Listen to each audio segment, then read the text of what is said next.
بسم اللہ الرحمن الرحیم۔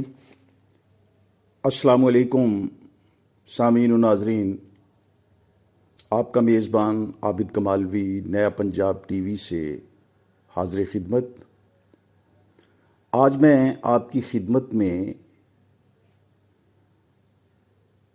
ایک ایسا طریقہ پیش کرنے جا رہا ہوں جسے اپنا کر، جس پر عمل کر کے ہم کوئی بھی مصیبت، کوئی بھی وبا، کوئی بھی پریشانی، خواہ وہ کسی جانی نقصان کی صورت میں پہنچی ہے، پریشانی ہے، مالی نقصان ہے، پھلوں اور جنس کے نقصان کی صورت میں ہے، اس سے نکل سکتے ہیں کہ یہ اس خالق کائنات کا حکم ہے جس نے پوری دنیا کو رزق اور دوسری نعمتوں سے نوازا ہے۔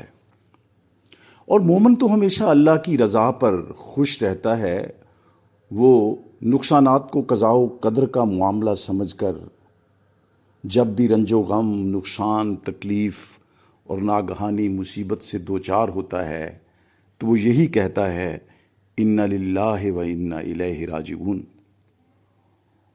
اور مومن تو یہ سمجھتا ہے کہ پریشانی کے بعد اس کے لیے اس میں سے اللہ کریم نے خیر کے پہلو نکالنے ہیں۔ ان مع العسر یسرا، ان مع العسر یسرا۔ اللہ کریم کا ارشاد گرامی ہے، اور ہم ضرور تمہیں خوف و خطر، بھوک، جان و مال کے نقصان اور آمدنیوں میں گھاٹے میں مبتلا کر کے تمہاری آزمائش کریں گے، اور خوشخبری ان لوگوں کو دے دیجئے جو مصیبت پڑنے پر صبر کرتے ہیں اور کہتے ہیں ہم خدا ہی کے لیے ہیں، ہم خدا ہی کے ہیں اور خدا ہی کی طرف ہمیں لوٹ کر جانا ہے۔ یعنی وہ پڑھتے ہیں انا للہ و انا الیہ راجعون۔ اور پھر فرمایا ان پر ان کے رب کی طرف سے بڑی عنایات ہوں گی اور اس کی رحمت ہوگی، اور ایسے ہی لوگ راہ ہدایت پر ہیں۔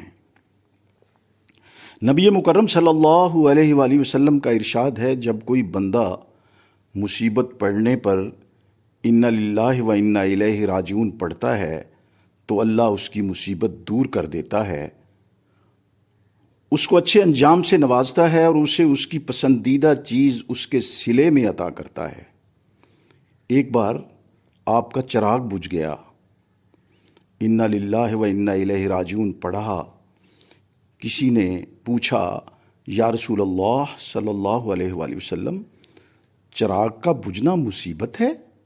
فرمایا ہاں، جس بات سے مومن کو دکھ پہنچے مصیبت ہے۔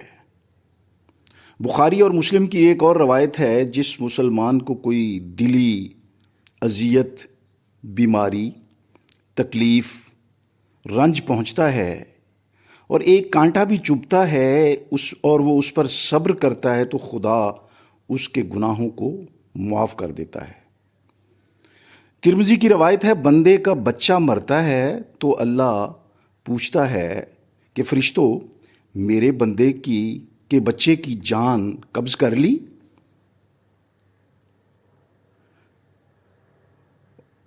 اور فرشتے کہتے ہیں جی رب العالمین۔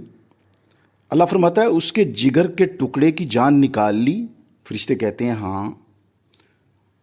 تو اللہ فرماتے ہیں اس بندے نے کیا کہا؟ اس مصیبت میں اس نے میری حمد کی اور انا للہ و انا الیہ راجعون پڑھا، تو اللہ کہتا ہے اس بندے کے لیے جنت میں گھر تعمیر کر دو اور اس کا نام بیت الحمد، شکر کا گھر رکھو۔ تو ثابت یہ ہوا کہ غم میں بھی انسان کو اللہ کا شکر بجا لاتے رہنا چاہیے۔ کیوں کہ جب انسان شکر کرتا ہے تو اللہ تعالیٰ اس کو مزید نعمتوں سے نوازتے ہیں۔ بیماری کو برا بھلا کہنا، نہیں چاہیے، نہ حرف شکایت زبان پر لانا چاہیے کہ مومن کا یہ شیوا نہیں، بلکہ وہ تو نہایت صبر و ضبط اور اجر کی تمنا کے ساتھ اللہ کریم سے خیر مانگتا ہے۔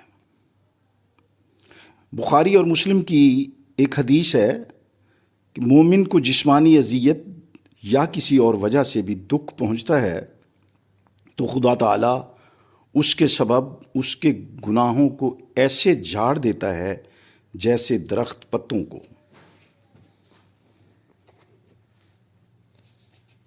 ارشاد مومنوں، مصائب اور آزمائش میں صبر اور نماز سے مدد لو، وَاسْتَعِینُوا بِالصَّبْرِ وَالصَّلَاةِ۔